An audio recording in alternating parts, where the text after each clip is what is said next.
Ribbon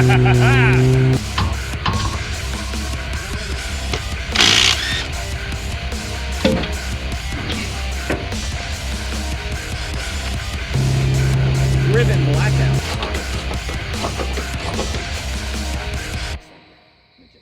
Welcome back to another episode of Shade Tree Hot Rods. Today we are finally beginning the work on the 1UZ Ranger. So this is going to end up in Duke, but we're going to use Blue because Blue doesn't have an engine right now and Duke is still running.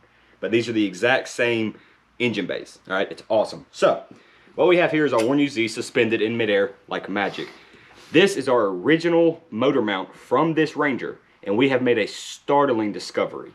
If you shave off this little nipple that's on there, and you take the motor mount off of this engine, Christian, what happens?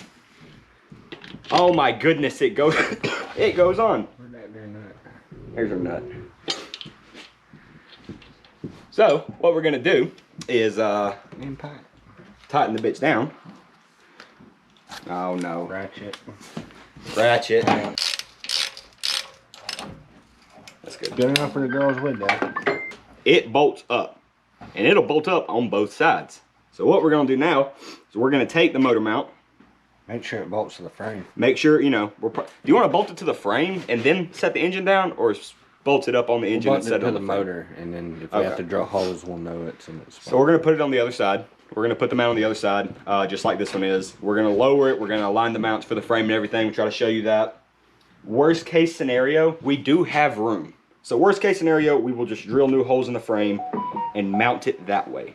But this means that more than likely we're not gonna have to weld, and we're gonna be able to use factory equipment, which is awesome because getting new parts is easy. And also, worst case scenario, if it don't work, drilling new holes, we'll just weld the other mount Yeah, to the frame. we have options. We have plenty of options. So let's get after it. So this is our current situation. So we got our, I almost destroyed your facial bones. Yeah. I'm sorry. Got our factory motor mounts barely bolted up right now. These are the Lexus mounts. As you can see, there is a vast difference between the two, okay? And it's the same story on the other side. One big problem is our front sump is catching, right? So we're gonna have to take our oil pan off. Our heater box is also hitting over there on the back of the head, but I don't really want to cut that unless I have to, because I want this truck to end up with climate control. We're hitting our steering box right here with the oil filter thing, so it may take that off as well. And after all of that, it may still not go down without some adjustments. So.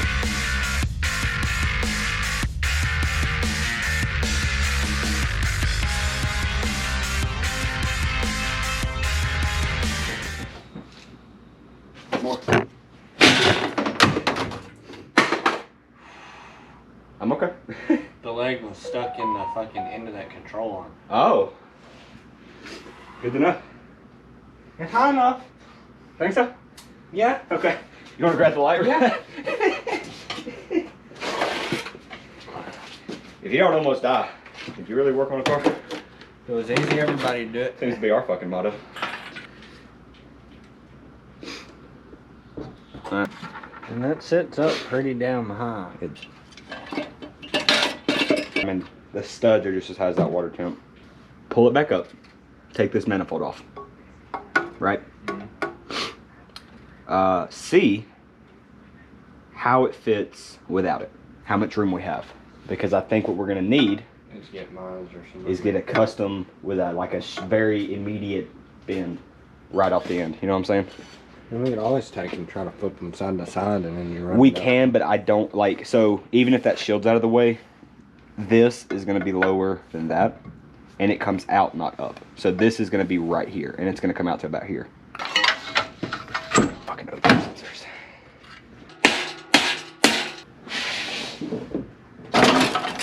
Ow. All right. At least we have one good O2 sensor. Couple problems so far. Number one, the steering shaft is really close to our area of work. Number two is the width of these motor mounts are wider than the Ford Ranger ones are. So what we're thinking about doing now, because the truck that's going in doesn't really need to be comfortable, just needs to be operational. So we're thinking about welding the sleeve to the actual frame down here. or this, what is that, cross member? Yeah. To the cross member. All right. We're gonna weld the sleeve up with a bolt that runs through it that just bolts here. There will be no bushing, there will be no nothing. So every bit of vibration, everything's gonna go straight to the chassis. It's gonna make for a miserable ride.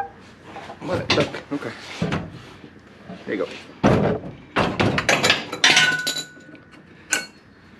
Ow. Back. Right. You're right. You're right. That's left. You're fucking right. It's more like the bag. Let's pull it up, heat the box.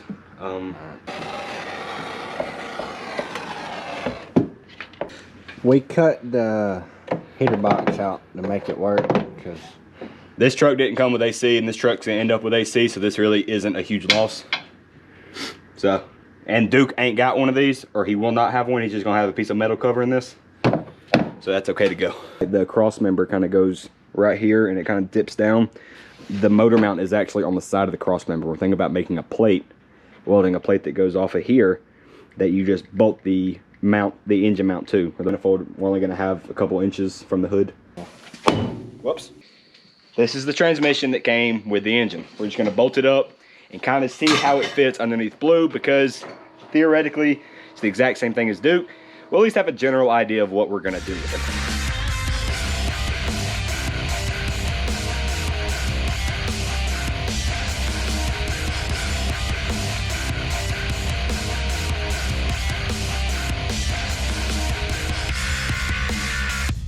Technically, we have room over here too. might be able to use. Holy fuck! Did we just make that work? We might be able to use the oil pan too. That's under the hood. Are you fucking with me? Where's the hood at? Let's grab the hood and make sure.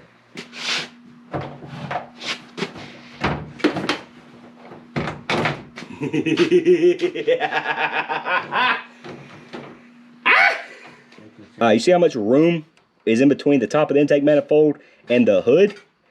We call that a success where I'm from. We're in. All right.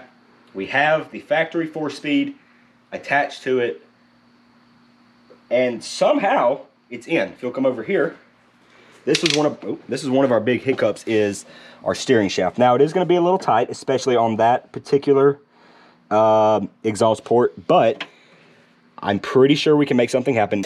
We can make a plate for right here. So this is our engine mount. We can make something happen with our cross member right here.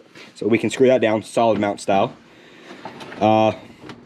You saw we had plenty of room. I mean, we had 3 or 4 fingers of room on top of the intake manifold. Does audio quality mean nothing to you, sir? We have 3 to 4 fingers between the top of the intake manifold and the hood, which is awesome. Or if you look right here from this angle, we have an absolute ton of space in between the cross member and the bottom of the block. We don't have the oil pan, the mid pan, or the actual bottom of the oil pan on there right now, but we do have room for it. And in even better news, looking at taking the cross member out of here, cutting out a section, and just basically welding it to, and just welding like a plate onto in the middle to where we can screw down or put the bolts on the studs for the factory trans mounting area, which is, we can get half of them on there, but not the other half. So we just have to make the plate a little bit wider. Wham bam, thank you ma'am. Piece of flat stock will take care of that. Unless you want to do square tubing. You want to tell them why we're taking Duke apart anyways now? We're sick of fixing it. Has nothing to do with the fact that he started smoking belligerently. I haven't seen him smoke. I haven't held enough to know. So, we are very satisfied with where this 1UZ has ended. This makes me happy now. So, our next steps: yank the 4-cylinder out of Duke, take out all the unnecessary wires, clean that engine bay, make the notches we need in Duke, and get this bad boy thrown in. But until then, we've been Shade Tree Hot Rods, and we'll see you later. And not my rim, man.